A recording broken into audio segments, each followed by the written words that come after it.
though I love the intent of that video that's going around with here's a lighter and all this stuff that happens in someone's life and the water goes on and puts out the light. And it's like, you never know what happened to this person.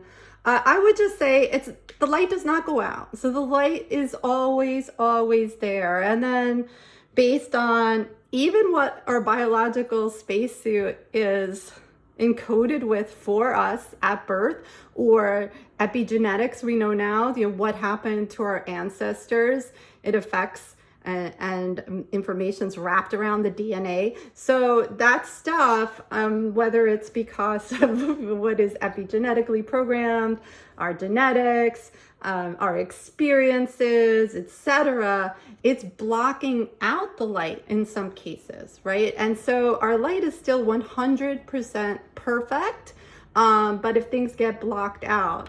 Now, we have this happen all day long to us because we need to stay alive. We have this beautiful biological spacesuit. We're human beings. We have the human part, the biological spacesuit, and the being part, that beautiful light. So the form, physical, and then the energetic, the whatever you might call it, the frequency, the soul, the spirit, right? There's that formless part as well. And so are we feeling that, right? And that's what the big thing is. When they say people's light goes out, it's like that is so clouded over that you don't know it's there, but it still is. So it never, ever, ever, ever, ever, ever, ever goes out. Okay.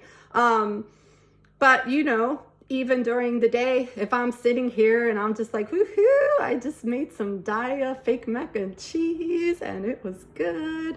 And I'm going to make a video because I told someone I was going to make a video.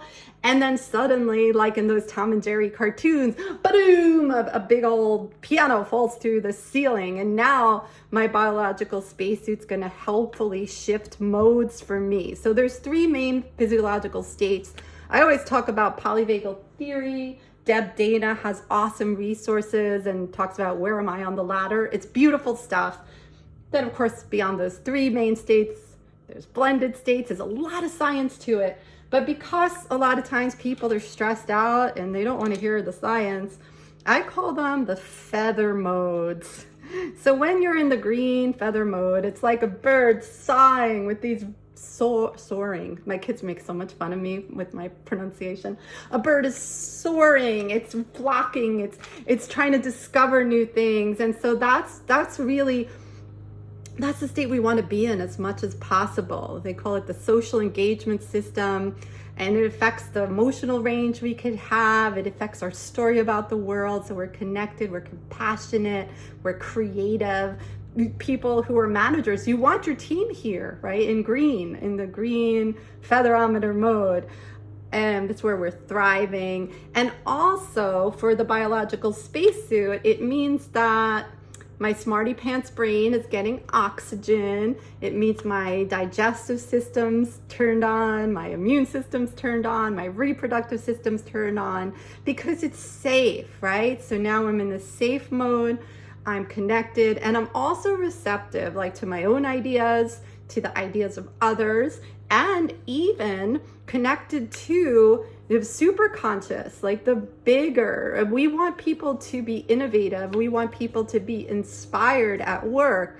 Did you know that Edison used to hold these ball bearings, steel ball bearings in his hand, and purposely tried to doze off. And when he did, the balls would drop and he'd wake up. And that's how he got his ideas and his inspiration, is because he was letting himself get to a different state and connect into a different state of consciousness, a wider, bigger state of consciousness.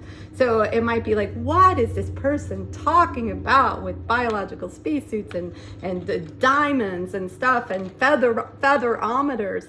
I love the science. I've gone down so many rabbit holes to like molecular levels and brainwave levels, and like, I love it, but we try to make it fun and simple, right? But what else you're going to do is like, you're going to ask yourself, like, I call it a sec check. It makes it really easy. It takes a sec and it's a sec check. Okay, it takes a little more than a sec, but we have somatic, what's going on in my body. Emotional, what's my emotional range, what emotions am I having, and cognitive, like what the kind of thinkings are coming up in my brain right there. And so if our biological spacesuit helpfully perceives a danger, like if a piano falls through the ceiling, it's going to put me into this yellow feather mode. And so that means in the yellow feather mode, it's just like, all right, let's get the blood to those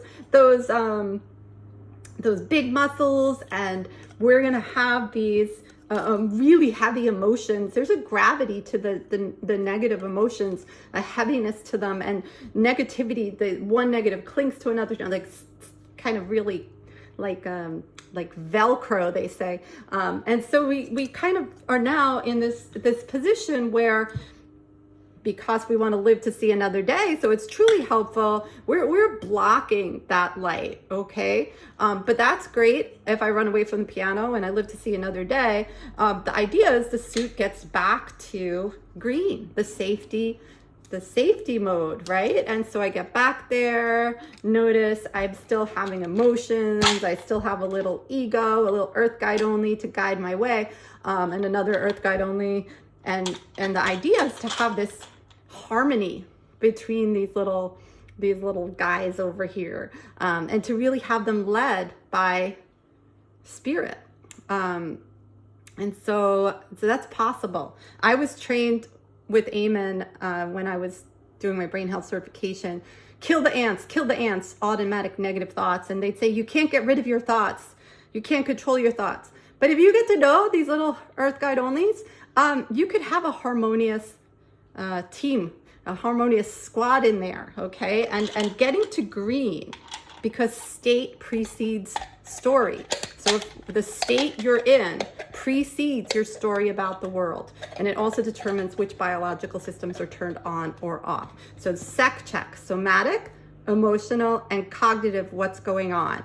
And so, as always, if you see something you don't like, seeing something you don't like, the answer is always flip it, call it back to love, okay? So everything about the biological spacesuit is always either helpful or helpful. So it is helpful to go into survival mode so I could live to see another day, but it's not helpful to work at a toxic job where I'm in chronic stress and now my biological spacesuit is like, oh, it's a dangerous world out there. We're gonna start deeming things threatening that really aren't threats. And now it's just, there's this bias towards the danger, and it's really going to town on locking you into that ever stressed mode. So there you have it. The light is always, always, always, always there. It's always 100%. And there's so many different ways that we could call things back to love, using the featherometer example. So you have a bird in yellow and it's like ruffled feathers. Like that helps me, because it's like, oh, look at Janice. She's in yellow feather mode. And then me, instead of also shifting to yellow feather mode and being angry with her for being in yellow feather mode, now I'm just like, that's ridiculous. How do I stay in green? How do I stay in the physiology of safety and connection? Because the other beauty of these biological spacesuits is my suit co-regulates your suit and vice versa. So if I show up and I'm in green and you're around me and your body feels that, your biological spacesuit picks up on that, and I could actually co-regulate and help you get back to green just by showing up in green. It's freaking magical. All right, so that's all I have to say for today, but I will put a comment for havening touch, because that's another one of my favorite ways to call things back to love. And so that's that. I'll see you next time.